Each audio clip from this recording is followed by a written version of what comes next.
Welcome back friends to the GS platform YouTube channel. दोस्तों आज है 26 अगस्त 2020 और आज की करंट अफेयर में जितने भी इंपॉर्टेंट क्वेश्चन बनेंगे इस वीडियो में हम लोग देखेंगे। और अगर आप चैनल पर नए हैं तो चैनल को सब्सक्राइब करें और पीडीएफ के लिए टेलीग्राम को जरूर ज्वाइन करें। वीडियो शुरू करने से पहले मैं आपको बता दूं हमारी वीडियोस अनअकैडमी पर भी हैं, तो आप वहां पर भी हमारी वीडियोस को देख सकते हैं, साथ साथ वहां पर हमें फॉलो भी कर सकते हैं।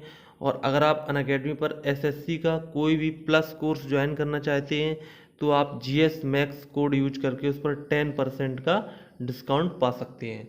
तो चलिए शुरू करते हैं आज की वीडियो। तो यहाँ पर फर्स्ट क्वेश्चन है, DRDO प्रमुख जी सतीश रेड्डी का कार्यकाल कितने वर्ष के लिए बढ़ा दिया गया है? तो इसका आंसर होगा 2 वर्ष के लिए उनका कार्यकाल बढ़ाया गया है। तो भारतीय प्रसिद्ध वैज्ञानिक जी सतीश रेड्डी का जो रक्षा अनुसंधान और विकास संगठन DRDO के अध्यक्ष के रूप में जो कार्यकाल है वो 2 साल के लिए बढ़ा दिया गया है। उन्हें 2 साल के लिए अगस्त 2018 में इस पद पर नियुक्त किया गया था।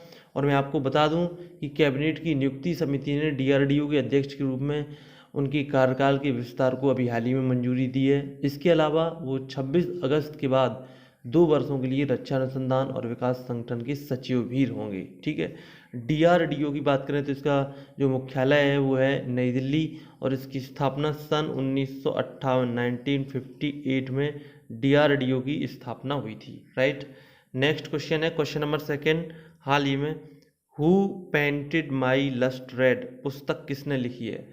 तो यहाँ पर जो ऑप्शन है इनमें जो राइट आंसर है श्री अय्यर, ऑप्शन ए सही होगा। तो लेखक श्री अय्यर द्वारा who painted my lust red नामक पुस्तक का लेखन किया गया है।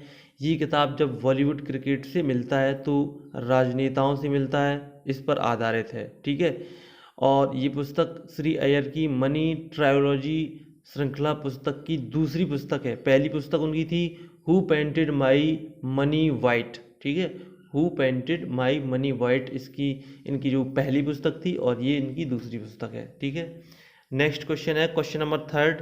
किस देश की क्रिकेटर कैमरून वाइट ने संन्यास लेने की घोषणा की है? तो इसका आंसर होगा ऑस्ट्रेलिया, ऑप्शन सी सही होगा।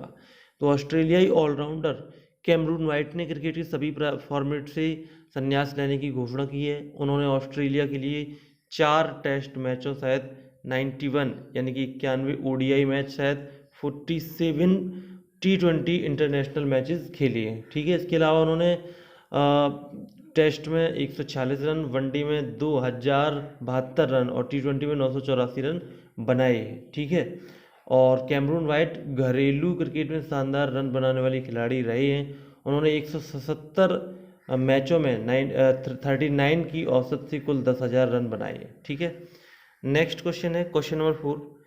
भारत का सबसे लंबा नदी रोपवे का उद्घाटन किस राज्य में किया गया है? तो यहाँ जो ऑप्शन है इसका आंसर हो जाएगा असम, ऑप्शन ए सही होगा। तो असम में भारत की सबसे लंबी नदी रोपवे का उद्घाटन किया गया है और ये जो रोपवे है कुल 1.8 किलोमीटर लंबा है, यानी कि लगभग 2 किलोमीटर लंबा रोपवे होता है। यानी कि मैं आपको बता दूं कि जो रोपवे है वो पहाड़ी क्षेत्रों में एक स्थान से दूसरे स्थान पर जाने के लिए टावरों में लगी हुई जो वायर होती है उसके थ्रू ये जाता है। और ये जो रोपवे होगा वो ब्रह्मपुत्र नदी पर गुवाहाटी और उत्तरी गुवाहाटी को आपस में जोड़ेगा। इस रोपवे का संचालन गुवाहाटी के कचहरी घाट से उत्तरी गुवाहाटी के डोल गोविंदा मंदिर के बीच में किया जाएगा। ठीक है, और ये जो रोपवे है वो अत्याधुनिक तैयार से की गई नई रोपवे सेवा गुवाहाटी और उत्तरी गुवाहाटी के बीच जो यात्रा का समय है उसको सीमित करेगा, कम करेगा। और इससे पर्यटन क्षेत्र को मजबूती मिलने की उम्मीद है, क्योंकि ये लोगों को गुवाहाटी शहर, शक्तिशाली ब्रह्मपुत्र, मूरदीप इन सभी पर और उमानंद मंदिर जैसी जगहों पर आसानी से पहुंचने में मदद करेगा। अगर हम असम की बात करें तो मुख्यमंत्री हैं सर्बानंद सोनोवाल और राज्यपाल हैं Jagdish Mukhi. Right, next question है क्वेश्चन नंबर 5। वायुसेना ने करियर से संबंधित जानकारी प्रदान करने के लिए कौन सा ऐप लॉन्च किया है? तो इसका आंसर हो जाएगा माई IAF, ऑप्शन बी सही होगा। तो वायुसेना प्रमुख राकेश कुमार सिंह भदौरिया ने भारतीय वायुसेना में शामिल होने के इच्छुक उम्मीदवारों को कैरियर से संबंधित जानकारी और विवरण प्रदान करने के लिए माई IAF नामक एक मोबाइल एप्लीकेशन लॉन्च किया है। और MyAIAF के बारे में बात करें तो डिजिटल इंडिया पहल के तहत लॉन्च की गई इस ऐप को centre for development and advance computing CDEC के सहयोग से विकसित किया गया है। और इस ऐप में भारतीय वायुसेना के इतिहास और भारतीय वायुसेना की वीरता की झलक भी मिलेगी। और ये ऐप सिंगल डिजिटल प्लेटफॉर्म के रूप में काम करेगा, जहां उपयोगकर्ता भारतीय वायुसेना में अधिकारियों और एयरमैन दोनों के लिए चयन प्रक्रिया, प्रशिक्षण पाठ्यक्रम, वेतन भत्तों, इन सभी के बारे में जानकारी मिल सकती है। अगर हम बात करें भारतीय वायुसेना की, तो इसकी स्थापना 8 अक्टूबर सन 1932 1932 को इसकी स्थापना हुई थी और इसका मुख्यालय नई दिल्ली में है। राइट। नेक्स्ट क्वेश्चन है question number 6, British open golf 2020 किसने जीता है? तो इसका आंसर हो जाएगा जर्मन गोल्फर सोफिया पोपोव ने। ऑप्शन ए सही हो जाएगा। तो जर्मनी की गोल्फर सोफिया पोपोव ने स्कॉटलैंड के रॉयनट्रॉन में 2 स्ट्रोक से थाईलैंड की जैस्मीन सुबारापुरा को पराजित करके उन्होंने विमेन ब्रिटिश ओपन 2020 गोल्फ खिताब जीत लिया है। और इस खिताब के साथ सोफिया LPGA टूर का प्रमुख खिताब जीतने वाली जर्मनी की पहली महिला गोल्फर भी बन गई है। ये भी आप ध्यान रखिएगा। नेक्स्ट क्वेश्चन है क्वेश्चन नंबर 7, आर्मी 2020 फोरम में इंडिया पवेलियन का उद्घाटन कहाँ किया गया है? तो ये किया गया है रूस के मॉस्को में। तो ऑप्शन ए सही हो जाएगा। तो रूस के मॉस्को में सचिव राजकुमार और भारतीय राजदूत DB वेंकटेश वर्मा द्वारा army 2020 international military and technical forum में इंडिया पवेलियन का उद्घाटन किया गया है। वैश्विक सैन्य अधिकारियों, शोधकर्ताओं और रक्षा उद्योग के विशेषज्ञों के बीच हथियारों, सैन्य उपकरणों के डिजाइन और निर्माण के संचालन में 3D टेक्नोलॉजी का इसमें प्रयोग किया गया है। रूस की बात करें तो रूस के राष्ट्रपति हैं व्लादिमीर पुतिन, राजधानी है मॉस्को। ठीक है। नेक्स्ट क्वेश्चन है क्वेश्चन नंबर 8, स्वच्छता ही सेवा पुरस्कार किसने जीता है? तो ये जीता है NLCIL कंपनी ने। तो भारत सरकार की नवरत्न कंपनी NLCIL यानी कि NLC इंडिया लिमिटेड ने स्वच्छता ही सेवा कार्यक्रम के कार्यान्वयन में अत्यंत मूल्यवान योगदान देने के लिए पुरस्कार जीता है। और इसके CMD राकेश कुमार ने इस कंपनी को पूरी नवेली को प्लास्टिक मुक्त, स्वच्छ और हरे भरे परिसर में बदलने और स्वच्छता ही सेवा 2019 पुरस्कार की घोषणा करने का उन्होंने प्रयास किया है। ठीक है। तो मैं आपको बता दूं कि इसमें 3 इकाइयों को स्वच्छता ही सेवा में सम्मानित किया गया है। ठीक है। टाउनशिप एडमिनिस्ट्रेशन में 1st rank, thermal power station में 2nd रैंक और माइंस सब स्टोर्स में 3rd रैंक। स्वच्छता ही सेवा कार्यक्रम की अगर हम बात करें तो स्वच्छता ही सेवा कार्यक्रम प्रधानमंत्री नरेंद्र मोदी द्वारा सितंबर 2019 में ये शुरू किया गया था। ठीक है। और इस शुरू किए गए स्वच्छ भारत मिशन की एक चरण है, उसका एक पहल है। और NLCIL ने इस कार्यक्रम को 2 चरणों में लागू किया।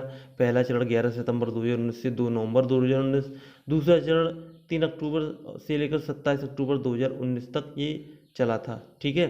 तो आप ध्यान रखिएगा। और NLCIL की स्थापना 1956 में हुई थी। इसका मुख्यालय नेवेली यानी कि चेन्नई अर्थात तमिलनाडु में है। नेक्स्ट क्वेश्चन है क्वेश्चन नंबर 9, डिजिटल सेवाओं के लिए सुपर ऐप किसने लॉन्च की है? तो इसका आंसर होगा टाटा समूह। ऑप्शन ए सही होगा। तो टाटा समूह ने उपभोक्ता उत्पाद की एक श्रृंखला पेशकश करने के लिए देश के आसमान बिक्री क्षेत्र को एक साथ लाने के लिए सुपर ऐप नाम से एक नया ऐप लॉन्च किया है। ये ऐप रिलायंस इंडस्ट्रीज़ और अमेजन जैसे वैश्विक दिग्गजों को इस क्षेत्र में टक्कर देगा। ठीक है। और ये ऐप खाने पीने, ऑर्डरिंग, फैशन, जीवन शैली, उपभोक्ता इलेक्ट्रॉनिक्स, इन सभी उत्पादों में सेवाएं मुहैया कराएगा। टाटा समूह की बात करें तो इसके अध्यक्ष हैं नटराजन चंद्रशेखरन और इसका मुख्यालय मुंबई महाराष्ट्र में है। नेक्स्ट क्वेश्चन है question number 10, Delhi capital IPL team के नए कोच कौन बने हैं? तो ये बने हैं रेयान हैरिस। ऑप्शन बी सही होगा।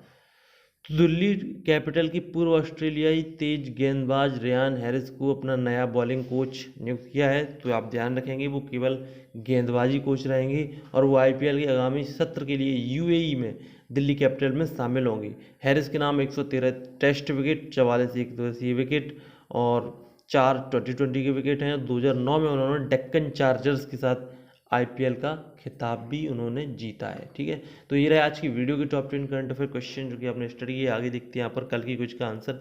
तो क्वेश्चन पूछा गया था हाल ही में सद्भावना दिवस कब मनाया गया, तो इसका जो राइट आंसर है वो है 20 अगस्त। दूसरा क्वेश्चन था निम्न में से कौन सा वाद यानी कि जो केस सुप्रीम कोर्ट में दर्ज की जाती है संवैधानिक मामलों में वो मूल ढांचे से संबंधित है। मूल ढांचे से संबंधित जो केस है वो है केशवानंद भारती केस।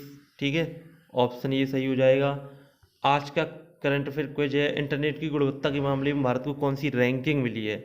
4 ऑप्शन आपके सामने दिए गए हैं, इसका आंसर आप बता सकते हैं। और दूसरा क्वेश्चन जो GS से रिलेटेड है वो है ध्रुव तारा किस तारा समूह के सदस्य है। तो आप जानते हैं ध्रुव तारा के बारे में, तो वो कौन सी तारा समूह के सदस्य है। तारा समूह के 4 नाम दिए गए हैं जिसका आप कमेंट बॉक्स में आप आंसर बता सकते हैं। अगर आपको वीडियो पसंद आए तो प्लीज़ वीडियो को लाइक करें, शेयर करें, कमेंट करें और चैनल को सब्सक्राइब करके बेल आइकन को जरूर प्रेस करें। मिलते हैं नेक्स्ट वीडियो में, तब तक के लिए नमस्कार।